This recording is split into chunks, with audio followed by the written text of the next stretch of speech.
અહેમદાબાદ મિત્ર ન્યૂઝમાં આપનું સ્વાગત છે। અમદાવાદના કાલુપુર રેવડી બજારમાં આવેલા સિંધી માર્કેટમાં આગ લાગવાની ઘટના બની છે। 30થી વધારે જેટલી દુકાનોમાં આગ લાગી છે। કોલ મળતા જ ફાયર વિભાગની 9 ગાડીઓ ઘટના સ્થળે પહોંચી છે। હાલ આગને પગલે અફરાતફરીનો માહોલ સર્જાયો છે। સિંધી માર્કેટમાં સૌથી વધારે કપડાં સહિત અલગ અલગ ચીજવસ્તુઓની દુકાનો આવેલી છે કે જેમાં અત્યારે હાલમાં આગ લાગવાની ઘટના બની છે।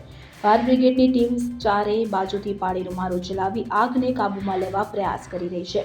આગને પગલે આસપાસની દુકાનોમાં ભયનો માહોલ જોવા મળી રહ્યો છે। આગ લાગવાનું કારણ હજુ અકબંધ છે। રેવડી બજાર કાપડના વેપાર માટે જાણીતું હોવાથી માર્કેટમાં માલ સામાનનો મોટો જથ્થો હોય છે કે જેના કારણે આગ વધુ પ્રસરવાનો ભય સેવાઈ રહ્યો છે।